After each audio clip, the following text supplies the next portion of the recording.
Insta, we are here live at my place with the great crew. We're about to go live over on Facebook as part of our, we've got Lockie in the building, we've got Mariah, as part of our, what's it called? Entrepreneurs Recession Response Program. We're going live today. The Entourage is turning 10! So it's our 10th birthday today. So we are going to pause for a moment for the next hour or so and reflect on the journey thus far. And I'm going to reflect on my core 10 lessons from the last 10 years to hopefully shine light for all of you who are going through your business journeys, a career journey, or even just life. Hopefully we can shine light on some really meaningful things for you guys. So we'll be going live on Facebook and cameras and all sorts of stuff. So welcome to today. All right, let's hit it over here on Facebook. Facebook, how are we, team? We are here at the pad. We've got Mariah in the building. We've got Lockie in the building. We are going live. The Entourage turns 10 today. It is our 10th birthday. And while it seems like a wild and crazy time to be celebrating anything right now, we thought it would make for a nice change to pause and to celebrate something hugely positive that matters and is held in the hearts of so many people around the world. There's been, I don't know how many tens of thousands, probably hundreds of thousands of people that have been to our events over the last 10 years. We've got a community of 400,000 people that's growing rapidly. We've got a membership base of 500 of the most exceptional human beings and entrepreneurs you will ever meet. We've got a team of 50 of the most heart-centered, capable, intelligent professionals you will ever meet. And so in order to do that whole ecosystem and everybody that comprises it, in order to do all of that justice, we are going to be pausing here for the next hour or so, reflecting on the journey. And what I'm going to be doing for you guys is reflecting on what are my core 10 lessons from the last 10 years. Now, I've been in business for about 16 years, but with Entourage turning 10 today, I want to reflect on what are some of the core, what are the main core 10 lessons that I have taken from it, and will undoubtedly be incredibly useful and cathartic to so many of you out there. And so grab a pen and paper. This is going to be an action-packed 60 minutes where you will be taking notes. Appreciate the love. Deniflor, thank you so much. I appreciate that. Sammy Short is in the building. P. Brad, good to see you. My brother, Laura Holderness, I hope you are well. Anthony Murphy, thank you. I appreciate that. Paul Conley, thank you very much. Benny McIntyre, good to have you, brother. Thank you for that. SB is in the building. How you doing, Sharon Brown? Good to see you. Daniel Simone, Hall of Famer, good to see you, brother. Mr. Tristan White, good to see you, Tristan. Mr. Stev Lakovic, another Hall of Famer, good to see you, my brother. Thank you, Claire and Andre. We appreciate that. And the great man, Mr. Peter Lakovic, is in the building, ladies and gentlemen. That is good, Petey. I might be mentioning you once or twice over the next 60 minutes, so stay tuned. Oh, the other thing I want to do is actually at some point, so what's been happening today is our team have been posting, Tim Morris, our general manager, said this morning, you know, to celebrate the 10 year, because we're obviously, everybody's digital, right? Everybody's remote. He's like, post your favorite Entourage photos from the last 10 years into our Slack channel. And so there's just a whole stream of the most funny, hilarious, crazy, out there, and meaningful photos, right? And so at some point I will turn my lappy around and we'll jump into some of that as well. But yeah, next 60 minutes, team, we want it to be light, we want it to be fun, and we want it to be meaningful for you guys to take away really pertinent lessons for how do you achieve success in business over a long period of time that's sustained even in the face of seemingly insurmountable challenges, right? That's the conversation we're having today. And so there will be a lot of value for all of you in this discussion. Mariah is also going to be a part of this conversation. It's going to be she's going to be asking me questions, and we're just going to be having a bit of a chat because we have a lot to go through. She's also going to be keeping me to time because for those of you that have ever seen me speak anywhere about anything, you will know that 10 lessons I would usually cover in about 8 hours. And so we're going to cram this into 60 minutes for everybody. I was journaling on this milestone this morning, and the first thing that came to mind and came to heart was the relationships that are formed through a journey like this, right? We've been through so many incredible ups over the last 10 years. We've had so many incredible successes. We've brought to market and brought to the world so many incredible innovations that nobody else anywhere in the world has ever done. Hopefully we'll get a chance to speak about some of that today. We've overcome seemingly insurmountable challenges. It's just such a rich 10 years. I think we've crammed probably 40 years into the first 10 years of the journey, right? Justine, thank you so much for that. I appreciate that. And it's interesting that through all of that, what rises to the surface first and foremost for me is the relationships that are formed, right? It seems like Peter Lakovich, Tim Morris, Stuart Cook, Andrew Morello have been here by my side the entire time. Nettie D, Samantha Cran, Grant Purcell, Stev Lakovich, Chase Carlton, Dori Kadahi have all been me for about 6 or 7 years. And so the relationships that form in Andrew Morello, my brother, good to see you, man. The relationships that form are probably the things that are highlighted the most as I reflect over the last 10 years. Mr. John Morello is over on Facebook. Andrew Morello will be happy to know that. Good to see you, John, and happy birthday for yesterday, brother.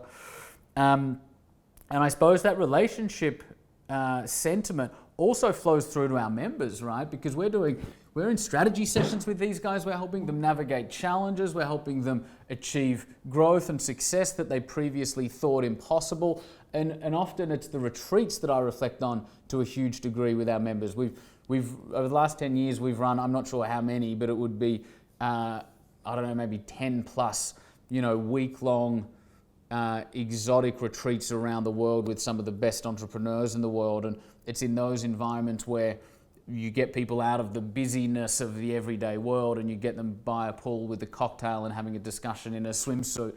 And what comes out is people's humanity, and what's formed is lifelong bonds and lifelong friendships and lifelong relationships. And so as I reflect on the last 10 years, before we jump into the lessons, I suppose the thing that comes to the fore for me is the relationships that are formed. It's the relationships that are formed with the people that are alongside me and the people that are on this journey with me, and of course our members who we just are so proud of every single day and are constantly singing their praises in so many different ways. Naomi, it's good to see that really make this, it's the most enriching component. And it was Ray Dalio who said, life is about meaningful work and meaningful relationships. And I think that's something that we've certainly held up and can shine a light for at the Entourage, which has been great. Greggy Stark, good to see you, brother. Greggy says, congrats, mate, huge achievement. Amazing to see what you and the team have created and the impact it's had on so many lives. Appreciate that, Greggy. Nick, good to see you, man. Okay, anything you want to say, Mariah, before we get into the 10 lessons from 10 years? I think we'd all love to know what you're most proud of over the past 10 years. Most proud of? That's an interesting question. So I think most proud of, from my perspective, would be the relationships and the people, and Entourage seems to be like a magnet for exceptional human beings, like the best fucking humans on the planet, be they team or members or community at large. And so, I think that's something we can all be grateful for. But we've done so much at the Entourage. It's hard to journal on. We were awarded the 4th best place to work in Australia, right, and the top 50 places to work in Australasia. That's a huge milestone that I'm really proud of, because it's a recognition of the people that comprise this ecosystem. The other thing that I'm most proud of is that today our members and our graduates really do saturate all of the lists of the fastest growing companies, the wealthiest entrepreneurs in the country, the fastest, the most recognized top entrepreneurs in the country. All of the different lists you see from Australian Financial Review, which used to be BRW, to all of the magazines. A good 20 to 25% of these lists are Entourage members and Entourage graduates. And so I think that's something that we can be incredibly proud of. In 2015, we went from being an unaccredited training institution to being a registered training organisation in the accredited market. No other business in this industry has ever done that. No one's ever gone from running unaccredited training for really smart business owners to help them scale to then going in and becoming an RTO as well, such that we can reach people that are earlier on in their journey at the student stage, right? Unconventions have been a huge highlight for me. Unconventions are Australia's largest event for entrepreneurs, where we get all the best entrepreneurs in the world on one stage for one day. And Unconventions were named by entrepreneur.com as the top 3 conferences on the globe, right? That's something that we can all be incredibly proud of. The harbour cruises that we've done, you know, the harbour cruises that we do around Sydney are Australia's largest party for entrepreneurs. Like that's a hell of a lot of fun, and like we laugh, and as we should, but it's an incredibly meaningful thing to have achieved. I think the other thing that I'm incredibly proud of is the rigor that exists in the Entourage in terms of the intellectual property that we hold in the Entourage, and the rigor that flows through to our programs, right? Through Accelerate, where we help 6-figure business owners grow to 7, and Elevate, which is our premium level membership, where we help 7 and 8-figure business owners accelerate profitable growth, build a business that can work without them, and live a meaningful life. In Elevate, we've now got a body of entrepreneurs that represent over $500 million in cumulative annual revenue, right? And also the retreats that we do. I mean, you know, we've been to Thailand, we've been to Bali, we've been to Daydream Island, we've been to Las Vegas. We will probably never be going back to Las Vegas with 100 entrepreneurs. Trust me, it's not a good idea. And it's a great idea just until it's not. And so, yeah, I mean, as I reflect on the journey, there's just so many different components and so many different enriching experiences that we are all so much better for. And so to everybody that's watching this, whether you're watching it on the videos up here or Facebook or Instagram, whether you're a part of the team, you know, you should all be incredibly proud of yourselves for what we have created together over the last 10 years. Mr. Brady Campbell, good to see you, my brother. We're only just getting started. That's the thing. That's the thing. This is only the beginning, motherfuckers. This is only the beginning. Believe me. I'll talk more about that as we go through. So you got 10 lessons learned over the past 10 years. 10 lessons, okay. Let's get into it. The 10 lessons over 10 years, team. Please grab a pad and a pen. We're going to be going through a lot over these 10 lessons. Lesson number 1 that I want to share with you guys is this. It's never linear. It's never linear.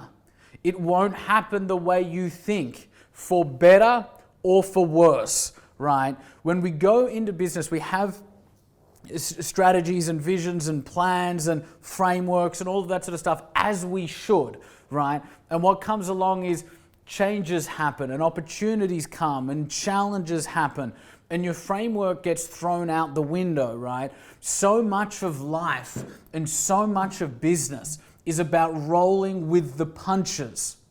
The punches become the framework, right? The punches become the framework. And so much of business, guys, so much of business, so much of your career, so much of any endeavor that any human being does, for me is a lesson in life, right? Kobe, you know, the late fucking great man, legend Kobe, said that basketball for him taught him about life. The same is true for me in business. I can't emphasize how true this is for me. I've learned, I would go as far to say that with the exception of what I've learned from my mother and my father, and from all the training and mentors and stuff that I engage with, outside of that, I would say that the vast majority of my personal growth has been taught to me through business, right? And so you need to be able to roll with the punches and evolve as it all happens, right? This is a lesson in terms of it won't be linear, it won't happen the way you think it's going to. That is a life lesson in practicing non-attachment, which is a spiritual principle that's been around for the last 4,000 years, right? Meaning, have the dream, hold the vision, and the vision might not change, but the plan and the framework and the roadmap in terms of how we're going to get there, undoubtedly, unquestionably will change. And so we need to practice non-attachment to the plan. We need to practice non-attachment to the plan. We need to use it as a guide. We need to use it as a North Star, but we need to stay light on our feet in how we adapt and roll with the punches, right? Being attached to certain things happening exactly the way that you think they're going to, or exactly the way that you think they should, that attachment will diminish your spirit. That attachment will sap you of your inner light. because what will happen is everything but what you plan to happen. And if you're attached to the plan that's not gonna happen, then every step of the way you'll be let down and your expectations and you'll just grip it tighter and tighter and tighter, and you'll get tighter and tighter and tighter, and it will zap your spirit. And so have North Stars. Fucking hold a very compelling vision for you and your people and everybody in your ecosystem. But understand that life is not linear, business is not linear. And if we can hold this yin and yang in that we're going to have a vision, we're going to have North Stars, but we're also going to be flexible in how we get there, then that will be an incredibly enriching principle to live through and to live by. It's lesson number 1. Do you want to ask questions after each lesson? Do you want to... I think with that one, I was going to ask, is there anything you should stay attached to? But I think you answered that in terms of the North Star and the vision and mission. Ticket you want to It's a really good point. Is there anything you should be attached to? And Mariah's saying that she thinks that I've answered the question already. Yeah, I don't think there is anything that you should be attached to. What you need controls you. I'll say that again. What you need controls you. And so you need to not need anything. You need to not be attached to anything, right? One of the most powerful conversations I had of late, which was around failure and business failure, and we'll talk about this further down into the lessons, was with a incredible woman called Sarah Riegelhuth, who actually came through the Entourage, I think in about 2011, and has since gone on to achieve incredible things. And she now lives in Colorado, and over the last 3 to 4 years, she's been on an incredibly spiritually evolving journey where she's evolved how she operates in every way, shape, and form. And what we're talking about 2016 for us, when we came into that really challenging period, and how as entrepreneurs we do tighten up, in those periods, because we are attached to certain things going the way they are. And she had a very good principle around it, which is a principle that I had always carried but somewhat forgotten until she reminded it of me. And she said, entrepreneurship isn't something I do, it's who I am. And so a business can fail, but I can't fail at being me. And so if being an entrepreneur is who I am, then a business can shut down. I'll just go on evolving, being who I am. And so I think if you realize that you are not doing entrepreneurship, you are not the business that you are running right now, you are who you are. If you are an entrepreneur, you can't fail at being who you are. And so coming from that paradigm of I'm just being me and I can't fail at being me gives you the perspective required to rise above attachment and roll with the punches, which is a beautiful way to operate. Yeah, very good question. Very good question. Lesson number 2. Each stage will require a new you, right? Each stage will require a new you. I'm often talking to our members about how each stage of business requires a different style of management, requires a different style of leadership. One of the most common, can you grab that lock? Thanks. One of the most common glass ceilings we see in particularly 7 and 8 figure business owners is, if you think of a growth curve, the business, it's just pull it open, bro, under the drawer. Yep. Just, that's cool. You've done it. Sweet.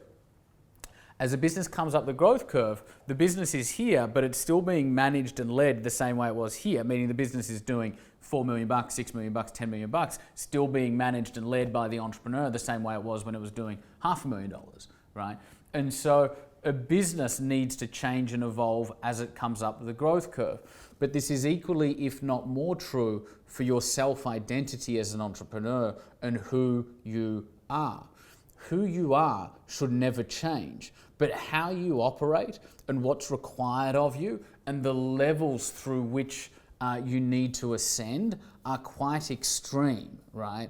And so what happens in business is often things change faster than our self-identity can keep up with, right? Often things change faster than our self-identity can keep up with, which Jeff Stubb says, this should be a TED Talk. I love that. Thanks, Jeff Stubb.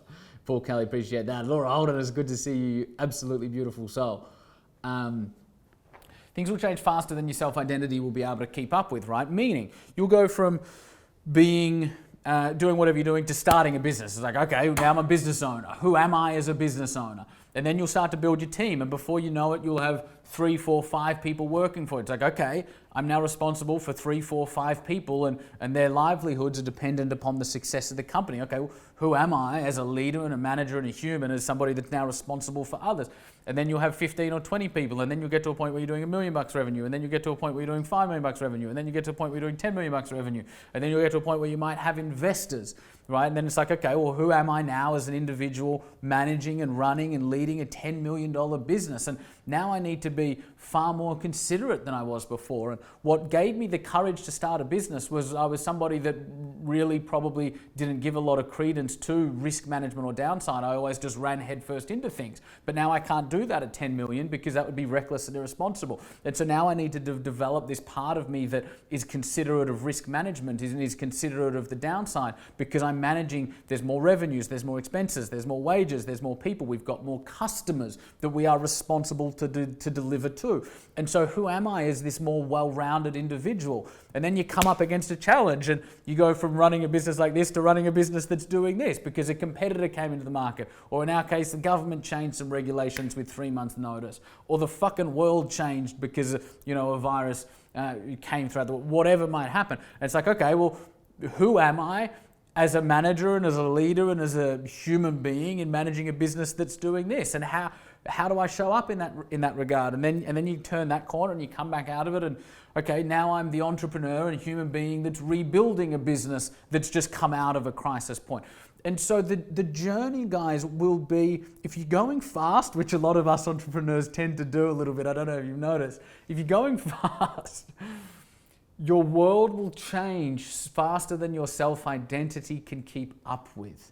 And so at each stage, you are required to reimagine your self-identity and reimagine yourself in a way that's commensurate with how your world looks now, not how your world was 6 months ago. And this is where people will say, man, you changed. You changed. You used to be this and now you're that, or you used to be that and now you're this. And it's like, yeah, I gotta fucking change, man. If you don't change along this journey, you will be killed. You will, in a commercial sense, you will be killed, right? And so each stage will require a new you, and you're allowed to evolve. In fact, you're obliged to evolve. It is a duty you have to yourself, it is a duty you have to those around you, and it is a duty you have to the world. And so often, the change will outpace your natural evolution of self-identity, and so you need to be journaling. You need to be thinking. You need alone time. You need to be pausing, because not only are you thinking about the business considerations, you also need to think about who am I in relation to the business considerations, and that takes pausing, right? That takes pausing. And so you need to be able to expand your limits if you're going to have longevity in this game. And guys, when we're always and constantly expanding our limits, is that incredibly comfortable every minute of the day? Nope. And so we need to get really comfortable being uncomfortable. We need to get really comfortable living outside of our comfort zones, okay? It's lesson number 2. Each stage will require a new you. I think a lot of people's mindset is that change is scary, but I think it's the opposite, that they need to train themselves in. It's like, no, change is good, not change is actually the scary. 100%, yes, it is. And we'll talk about that in a little bit in terms of being comfortable with the scary challenges that do come along, because they will. Number 3, the third lesson, and this is going to surprise a lot of people. Because what I'm trying to do today, team, I didn't come into this video with the thought of how do I construct the best 10. I came into it as what are the genuine, honest 10 lessons that have been pertinent for me over the last 10 years. The third one is this: money is more important than you think. Everybody says that they're not in business for money. Some of us actually mean it, right? Some of us actually mean it. And for those of you that do mean it, and you know who you are, it's incredibly important that we understand that even if you're a vision-driven business, even if you have gone into business to make a difference to the world and that is your primary driver, please understand even if you're in the business of making a difference, money is the fuel that will enable your vision to travel. Money is the fuel that will enable your vision to travel. And that is a lesson that is often hard earned for those of us that truly aren't just chasing the dollars, right? Cost management is often a lesson hard earned. Financial management and risk management is often, I find, through observation of self, going back, probably 7 or 8 years, and observation through the tens of thousands of entrepreneurs that we work with each year.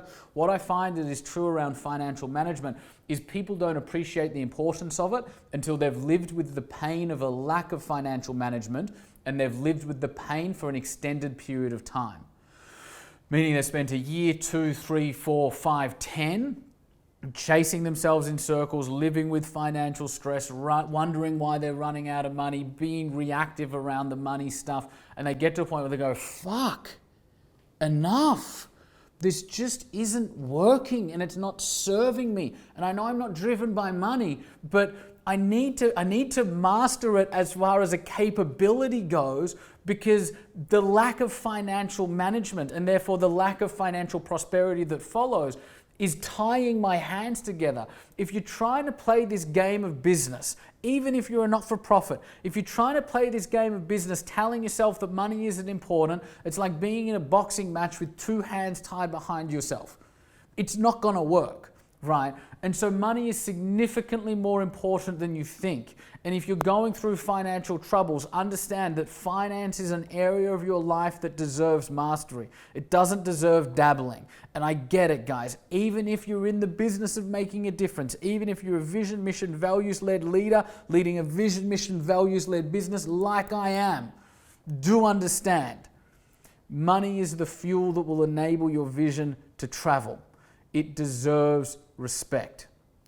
I've learned to view money over the last 10 years as a partner, because for me it's not a driver, it's a partner. The more of it we have, the more capable people we can attract, the more we can amplify our message throughout the world, the faster we can expand and the faster we can reach more people in really meaningful ways. Money is the fuel that will enable your vision to travel. View it as a partnership. Number 4, how are we doing for time? Just about to hit half an hour. Just about to hit half an hour. All right, so I'm going to speed up and you're going to help me speed up. Facebook, I'm coming to you. Instagram, I'm coming to you. What is your number 1 aha moment so far? Number 1 lesson or thing that I've reminded you of so far that you think is particularly pertinent to you, that you can integrate into your life or your business, whether you're a business owner or not, particular deepest resonating aha moments from you guys so far. Lesson number 4. It will be more challenging than you think, and that is a good thing. It will be more challenging than you think, and that is a good thing. As entrepreneurs, we're really good at underestimating how long things are going to take. We're really good at underestimating how much things are going to cost. And we're really good at underestimating just how difficult things can be in execution, right? Further to just underestimating how long things, SB says, obliged to evolve. I absolutely love that, SB, thank you. In order to just underestimating how long things are going to take or how much things are going to cost, challenges will come, right? Big challenges will come. And this is true of life, this is true of business. Businesses get hit. We're experiencing this in the global context that we're in right now. For us in 2016, government changes meant that we were 3 months away from a monthly loss of $800,000, right? For others, it might be a competitor came into the market. For others, it might be a bunch of key people left all at once, whatever it might be. Challenges will come. In life, people get sick, people die, right? There are huge setbacks. Marriages end, right? Relationships go their separate ways. Challenges will come. There's a body of text called the Vedas that were written 4,000 years ago in India. And it's a sacred text. And in the Vedas, they talk about a Rashi. And Rashi is a Sanskrit name for the Sanskrit language for a cataclysmic event that comes to catalyze change that otherwise wouldn't have occurred. And so I've learned to view challenges, and the bigger they are, the more this is true. I've learned to view challenges as things that we invite into our experience to help us to develop the parts of ourselves that we are yet to develop, right? Challenges come to invite us to become more. They highlight the parts of us that we are yet to develop, right? And so what is a Rashi? A Rashi is something that comes in to our life or to our business that is that has the potential to be so incredibly destructive. It threatens the things we care about most in order to catalyze us to evolve and develop in the areas that we wouldn't have evolved or developed otherwise. And so for me, 2016 was a Rashi. It forced me to become more well-rounded. It forced me to start considering the downside. It forced me to get clear around risk management. It forced me to go even more granular around financial management. It rounded me out as a business person. It rounded me out as a CEO. And they are lessons that I never would have voluntarily undertaken unless an event came in that left me with no fucking choice. You either develop these components of yourself or I'm going to take everything you fucking care about, right? That's a Rashi. Guys, please hear me when I say this. Challenges are not forces of destruction. They are instruments of evolution. And if I was to survey a lot of you that are watching this video now, I would guarantee you that if we looked at your top 5, top 10 personal values, everybody that follows me and watches me, in the top 10 values somewhere there, probably near the top is going to be personal growth and evolution. And so if challenges are the periods of our greatest growth, and we can learn to view them through a lens of non-attachment and not get highly emotional around them, but view them through a lens of non-attachment, then we start to see them for what they are, which are instruments of evolution and catalysts to our greatest growth. And so challenges are nothing more than the universe responding to our highest request, and that is the request for growth, that is the request for evolution. Often we just don't like the form in which it comes, but often it is the instrument and the evolution that was most required at that point, right? So incredibly powerful. That leads me to lesson number 5, which is vision, mission, and values are everything. Vision, mission, and values are everything. For a number of years, from like 2012 to probably 2013, a couple of years, I was deeply interested in what is it that separates some businesses and some movements from others, right? Right now, there are businesses and brands that exist in the world that you resonate with far beyond the products or the services that they offer, right? For me, my phone's here. For me, Apple is one, right? For some of you, Tesla might be a company that stands for something and holds a place in your heart. For some of you, Tiffany's might be a brand that holds a place in your heart. For some of you, Harley Davidson. I mean, not for me, but for some of you, Harley Davidson might be a brand that holds a place in your heart. There are some brands that hold a place in our heart. They stand for something so much greater than the products or services they offer. And so what I did for a couple of years is I obsessed about what is it that enables a brand to do that? What is it that enables a brand to genuinely stand for so much more than the products or services they offer?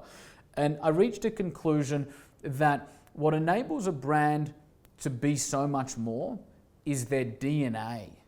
It's who they are. And it can't be faked. It can't be manufactured. It can be developed through intrinsic reflection and deep diving into capturing the essence. So it can be developed, but it cannot be artificially manufactured. It is the DNA of the business. And so then I thought to myself, okay, if I was to reverse engineer DNA and I was to think about what comprises a company's DNA, the answer that I developed was the vision, the mission, and the values of the organization. The vision is the contribution-centric purpose for why this business exists. And so the vision is not focused on us, it's focused on what do we think this business can contribute to the world, and what's the purpose behind this business that's so much greater than financial gain, right? What's the purpose for this business that's contribution-centric? Mission. What do we do every day? What do we fight to do every single day to move us towards the vision? And values. What are the principles that govern and guide who we are and who we must be every step of the way, so that when we do actualize the vision, when we reach the top of the mountain, when we arrive still ourselves. We arrive only having become more of ourselves, right? That's values, the principles that govern and guide who we are and who we must be along the way. And that's everything, guys. Vision, mission, every single thing comes back to vision, mission, values. In 2016, when we came up against our challenge, and the government had not paid anybody for 9 months, and for us that represented a cumulative cash lag of about $6 million.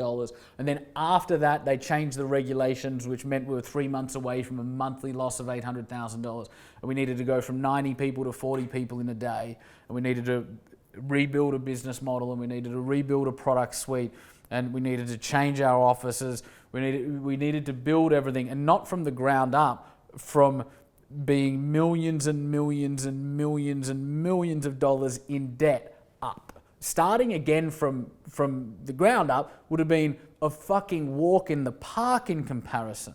That wasn't the task that we had ahead of us. It was dig ourselves out of the fucking hole that we find ourselves in and come back. Hear me when I say this. It made significantly more financial and commercial sense to wind up the company and to go again. And I chose not to do that. I chose not to do that because the heartbeat of what we were doing was worth preserving. Everything we stood for, everything we had done, everyone that was involved in the ecosystem, that was worth so much more.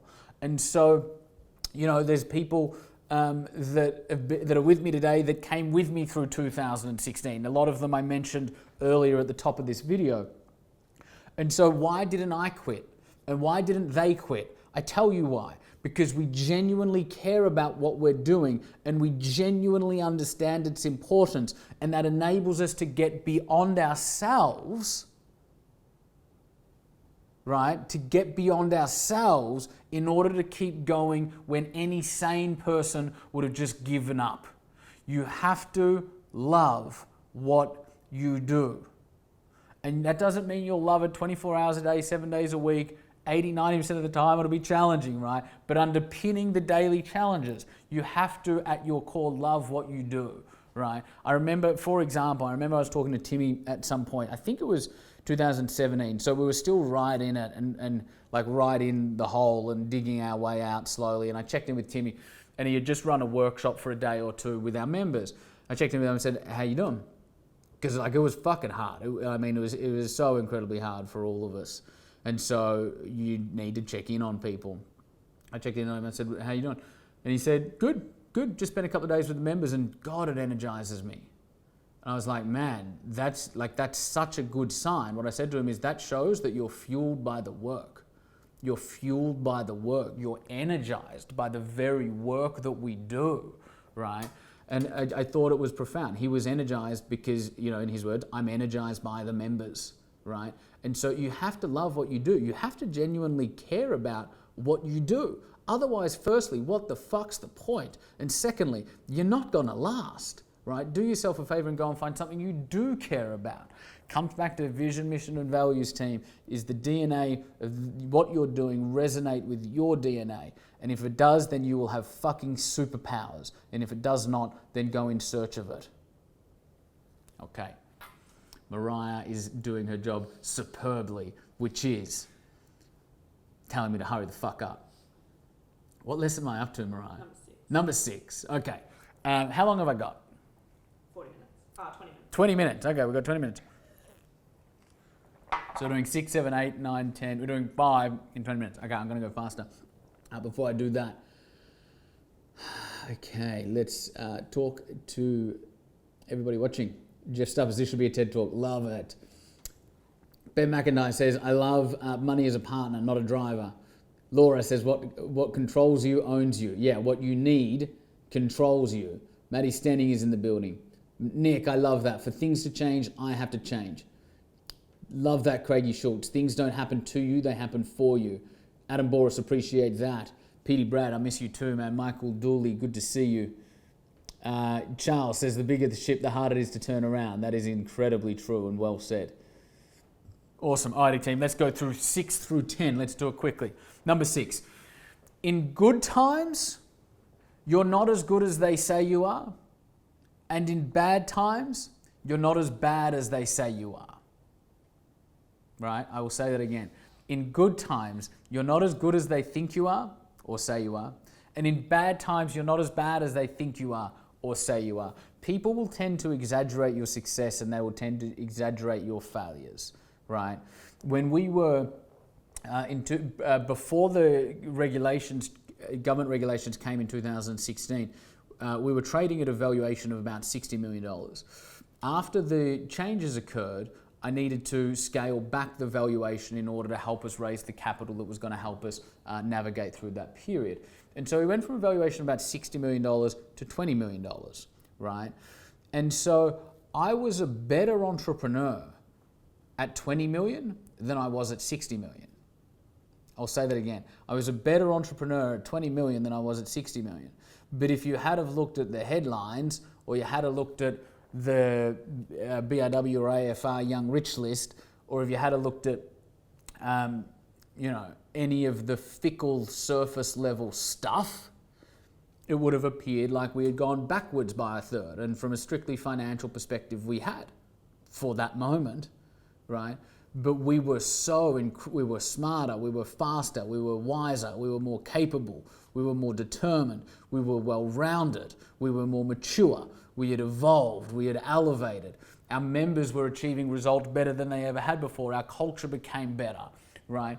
And so please hear me when I say this, team. You are never as good as they say you are when things are up, and you are never as bad as they say you are when things are down. So what's the lesson from this? People's opinion of you will often be inaccurate, particularly if all they have is the optics, if all they have is the surface level, image of what's going on. Their opinion of you is largely inaccurate. The lesson, you are who you decide you are. You're at in your journey where you decide where you're at in your journey. You're capable of what you decide you're capable of. Do not have an external frame of reference for your self-identity, and do not have an external frame of reference for your degree of capability. Only you can determine that. Now I'm not saying be self-deluded, right? Because that's taking what I'm saying too far to the extreme. Some people decide they're just fucking amazing at everything without the evidence being there, right? That's self-delusion, and that's not what I'm talking about. And I actually think there's a bit too much of that in the business world. I'm saying develop the capability to objectively and accurately self-assess your strengths and your weaknesses. And when you can see them both in balance and maintain a healthy self-identity, viewing your light and viewing your shadow, that's when you have become a well-rounded judge of character of yourself. That's when your self-awareness is true and honest. And that is when you should be looking within yourself to determine who you are, where you are on your journey, how capable you are. Fuck what everybody else thinks, and you won't even care what everybody else says, right? That's lesson number 6. Lesson number 7. Most business experts are the opposite of what they appear. Proceed with caution. When I came into this industry in 2010, I found myself wanting to exit the industry many, many times, because what I found as I started to meet a lot of the people that hold themselves up to be business experts was that they aren't. They aren't. And often their claims are so grand and are so untrue, and that's reflected, but unfortunately it's only reflected when you buy their program or buy their system and you get 3 or 4 months in and you're like, there's really no rigor here. I would say that probably 2/3 of people that come to Entourage come to us burnt, from other people that they've gone to thinking they're amazing because they're good at speaking on stage and because they talk about all the things that they've done over the last 20 years, even though they haven't. And they go into these programs and they get 3 to 4 months in, they're like, so really all we're talking about is mindset here. And I probably could have read a book for that. And there's really not a lot of rigor in terms of how I build a commercially scalable model around this particular business. And so I now see it for what it is, which is an empty facade with very little rigor behind it, right? And unfortunately, people only realize when they're 4, 5, 6 months into the program, and often that's when people come to the Entourage, right? And so do your background checks. Don't get mesmerized by the razzle dazzle, particularly for the people that all they've been doing is practicing talking for the last 10 years. And they might say, I've been buying, building, selling businesses for the last 20 years, when I fundamentally know, categorically, factually true, that they have not, right? But people are buying their advice based on these claims, and these claims are fundamentally not true. That not only makes me feel sick, it scares the shit out of me, because I spend my life talking to entrepreneurs that are incredibly intelligent, are incredibly capable, have all of the internal capacity they need to be successful. They just need guidance from people with real been there, done that experience, like genuine fucking been there, done that experience, not bullshit, razzle dazzle, pretend been there, done that experience. And once they get themselves into that environment, the intelligent entrepreneur gets themselves into an environment where they do have the resources and they do have the experts and they do have the different people that they can call on at any given moment in order to help them accelerate the growth of their business. That's when they go like that. But if you're just spending money with people to talk to you about mindset and pseudobiology and your business is doing that, well, that probably explains why, right? And so most business experts are the opposite. And please proceed with caution, right? Please proceed with caution. Lesson number 8. Staff turnover is good in some circumstances. Guys, in a high growth business, the team that is right for your business at startup will be different to the team that is right for your business at scale up, right? And maybe different from the team that is right for your business when we come into more maturity, right? But particularly from that 0 to million mark, you will require a team with certain characteristics. You will require a team that's low structure. You'll require a team that's really good at rolling with the punches. You will require a team that's highly entrepreneurial. When we're in that startup mode from 0 to $1 million, often we don't have the cash flow to pay incredible wages, so we employ the people we can afford, right? And think about people this way: you either pay in money or you pay in time, and so you will pay in more leadership time, more management time, more coaching time, more therapy time. You know, you'll pay in more time as a leader and as a manager. That's par for the course. That's fine. But that team will be very different to the team required when you're going from 1 to 10, or from 10 to 20, or from 20 to 50, right? And what happens with us as entrepreneurs is you can often find yourself, I know I did, you know, probably in 2013, 2014, I found myself where this is what will happen. Some people will be able to grow with the business, but many won't. The rate of change will just be too fast for most people to keep up with. And so inevitably you find yourself as an entrepreneur in a position where you've got people, some people, that are, Sean says therapy time, love it, that have given so much to the business and have been so incredibly giving and have been so incredibly right and have been a huge supporter and contributor to the success of the business for where it is today, right? $1 million mark, whatever that might be, that it's becoming increasingly obvious that they're no longer right for the business. Now, some will grow with the business, but many won't. And you will find yourself in a position where, you know, I got to the point where I would have others who had joined the business, you know, at $4 million, $5 million, whatever, and so they were right for that stage, and we were still hanging on to some people that had been with us from earlier on that were incredibly exceptional human beings, make no mistake. But some of these people that joined us who had a lot more experience and were a lot more developed and all of that sort of stuff would literally be in my office very unhappy. And I would say, okay, let's create a list of everything that needs to happen in order for Beck to be happy at the Entourage. And her answer, fire, I won't mention the name, but it's like, fire Jimbo, Like that's the number one, because she's in my office complaining about Jimbo.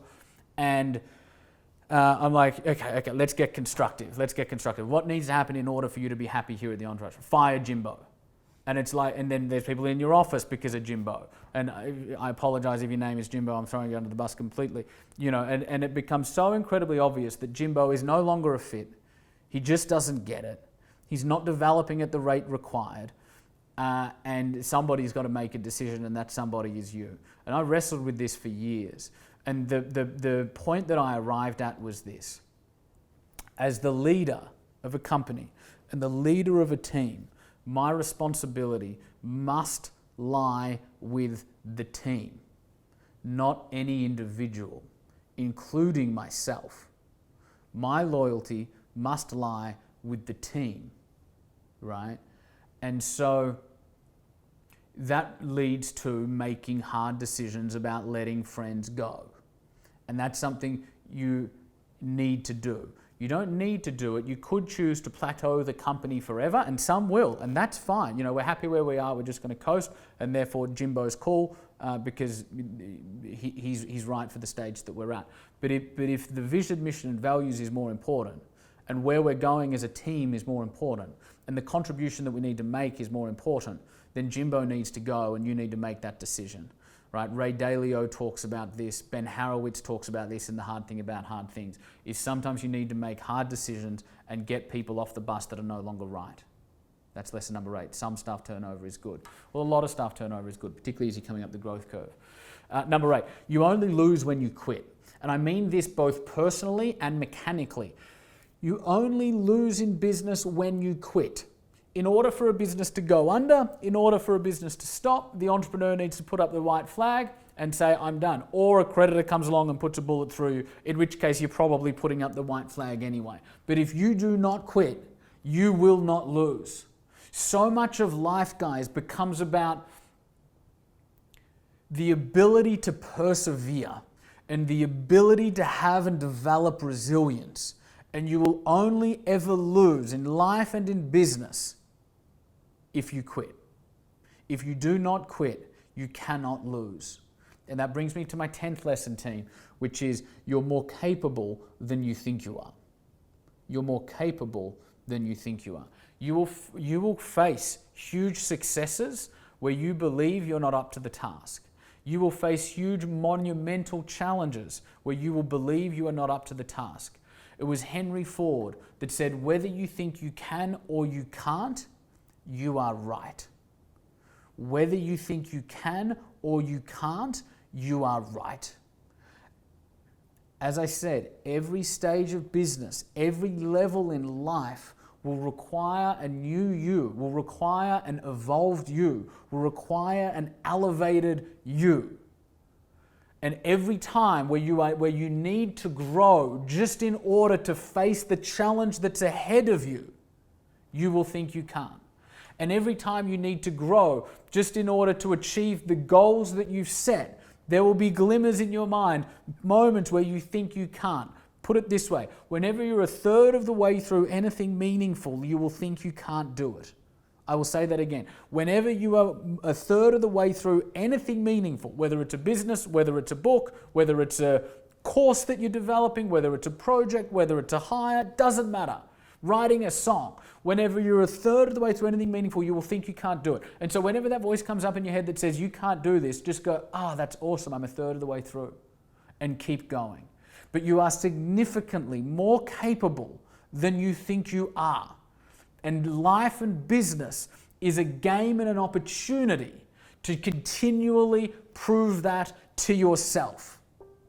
In my spiritual view, I believe that the universe knows you are stronger than you think you are. And so what it does is it gives you opportunity after scenario after scenario after scenario to enable you the opportunity to prove to yourself that you're significantly more than you think you are. And to wrap up, guys, we all would have heard the sentiment that everything that's happened to you has prepared you for this. I can think of no truer statement for where we stand today as the Entourage.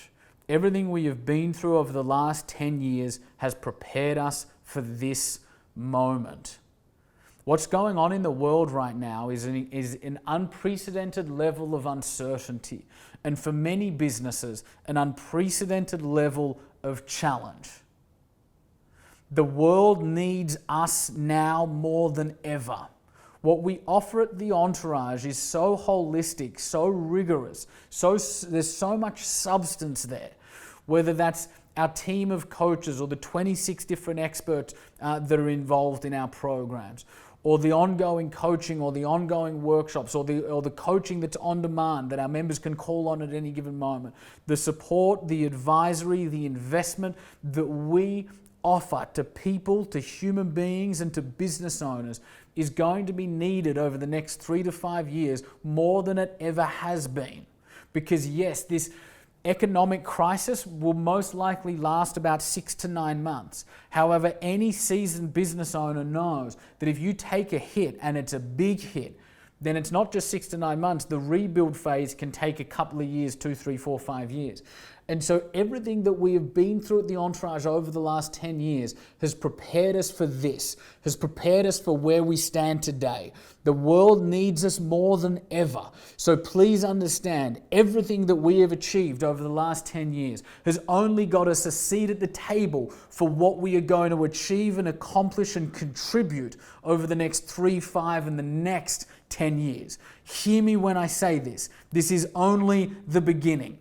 This is only the beginning. And if you're an entrepreneur and you're sitting at home and you're challenged, or you're sitting in your office right now and you're thinking, I need a roadmap, I need guidance, I need support from 7, 8, 9-figure entrepreneurs and investors who have genuine been there, done that experience, that can't just paint for us the commercial path forward, but also illuminate the personal side, the human side, the mindset side, I tell you from the bottom of my fucking heart, we've got you. We are here for you. We are so utterly, completely here for you with every fiber of our fucking being. Game on. Everything we've been through over the last 10 years has prepared us for this, and we will guide you through it. We will lead you through it, and we thank you for giving us the opportunity to do exactly that. Much love, everybody. Thank you for 10 years. I'm looking forward to the next.